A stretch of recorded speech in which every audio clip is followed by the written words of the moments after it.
సికింద్రాబాద్లోని శ్రీ ఉజ్జయిని మహంకాళి దేవస్థానంలో ఆషాఢమాస లష్కర్ బోనాలు ఘనంగా కొనసాగుతున్నాయి. తెల్లవారుజాము నుంచి అమ్మవారి దర్శనానికి భారీ సంఖ్యలో భక్తులు తరలివచ్చారు. సాంప్రదాయ దుస్తుల్లో మహిళలు తలపై బోనాలు మోసుకొని వేపాకులు, పసుపు, బెల్లం వండిన వంటతో అలంకరించిన నైవేద్యాన్ని అమ్మవారికి సమర్పిస్తూ ప్రత్యేక పూజలు నిర్వహించారు. డప్పు చప్పుళ్లు, పోతురాజుల విన్యాసాలు, శివసత్తుల నృత్యాలతో లష్కర్ ప్రాంతమంతా ఆధ్యాత్మిక శోభను సంతరించుకుంది.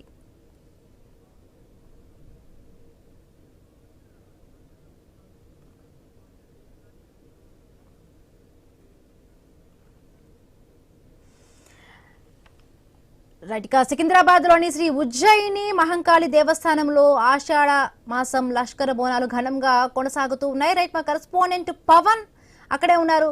Very good evening Pavan. బోనాల సందర్భంగా ఎట్లా అక్కడ మొత్తంగా కూడా ఏర్పాట్లు అదే చేశారు. రేపు జరిగే కార్యక్రమాలు ఏ విధంగా ఉండబోతున్నాయి పవన్? అయితే ఉదయం నుంచి ఈ రోజు ఉజ్జయిని మహంకాళి బోనాలు మాత్రం అంగరంగ వైభవంగా జరిగినాయి అనుకోవచ్చు. భక్తుల తాకిడి కూడా వేల సంఖ్యలో, ముఖ్యంగా సాధారణంగా మనం ఆషాఢ మాసం బోనాలంటే వివిధ జిల్లాలో ఒక రకంగా జరుపుకుంటాం, హైదరాబాద్, సికింద్రాబాద్ జంట నగరాల్లో ఒక రకంగా జరుపుకుంటాం. ముఖ్యంగా జంట నగరాల్లో గోల్కొండ నుంచి మొదలైన ఈ బోనాల జాతర అటు బల్కంపేట ముగించుకుని సికింద్రాబాద్ ఉజ్జయిని మహంకాళి దగ్గర చేరుకునే ఉజ్జయిని మహంకాళి బోనాలు అనగానే సాధారణంగా హైదరాబాద్ వాళ్ళు, సికింద్రాబాద్ వాళ్ళే వచ్చి ఇక్కడ దర్శించుకుంటారు, అమ్మవారికి బోనం సమర్పించుకుంటారనే ఒక అపోహ ముందు నుంచే మనకు కొద్దిగా కనిపిస్తుంటది. కానీ ఈసారి చూస్తుంది గత 50 సంవత్సరాల నుంచి ఎప్పుడైతే ప్లేగు వ్యాధి వచ్చినప్పటి నుంచి మొదలు పెట్టిన ఈ బోనం సంబరాలు కావచ్చు, ఈ బోనాల జాతర కావచ్చు, ఇప్పటి వరకు చూసుకుంటా ఆ సంవత్సరాలు దాటుతున్న కొద్దీ ఈ సంబరాలు కూడా ఎవాల్వ్ అవుతూ వచ్చినాయి, పూర్తిగా విస్తరించినాయి. సాధారణంగా కేవలం సికింద్రాబాద్, హైదరాబాద్ కి పరిమితమైన బోనాలు ఈసారి వివిధ జిల్లాల నుంచి, వివిధ రాష్ట్రాల నుంచి, వివిధ దేశాల నుంచి కూడా వచ్చిన పరిస్థితి కూడా మనం పొద్దున్న నుంచి గమనించుకోవచ్చు. అయితే పొద్దున ఉదయం తెల్లవారుజామునే అటు అమ్మవారిని అత్యంత భక్తి శ్రద్ధలతో దర్శించుకోవాలని చెప్పేసి కూడా అటు సాంప్రదాయమైన దుస్తులతో అటు అలంకరించిన బోనంతో అమ్మవారికి భక్తి శ్రద్ధలతో పెట్టిన బోనాన్ని కూడా సమర్పించుకొని మన మొక్కులు తీర్చుకోవాలని చెప్పేసి కూడా భక్తులు ఉదయం నుంచి రావడం జరిగింది. కొంతవరకు ఒకవైపు ఉదయం ఎక్కువ భక్తులు రావడంతో, కొంత విఐపి దర్శనాలు కూడా ఎక్కువ అవడంతో కొంతవరకు కొంత భక్తులు కూడా కొంత ఇబ్బంది పడ్డ పరిస్థితి కనిపించింది. సాధారణ భక్తులు కొంత ఈ లేట్ అవుతుంది, మాకు మేము చాలాసేపు గంటలు వేచి చూస్తున్నాం, బోనాలకు ఎందుకు సపరేట్ గా కేటాయించలేరు లైన్ అనే విషయాన్ని కూడా కొంత ఉదయం వాళ్ళు తెరపైకి తీసుకురావడం జరిగింది. ఆ తర్వాత చాలా మంది నాయకులు రావడం జరిగింది. ముఖ్యంగా తెలంగాణ రాష్ట్ర ముఖ్యమంత్రి రేవంత్ రెడ్డి గారు దర్శించుకోవడం జరిగింది. అలాగే ప్రధాన ప్రతిపక్షం బీఆర్ఎస్ పార్టీకి సంబంధించిన వర్కింగ్ ప్రెసిడెంట్ కేటీఆర్ కూడా అమ్మవారిని దర్శించుకోవడం జరిగింది. ఆ తర్వాత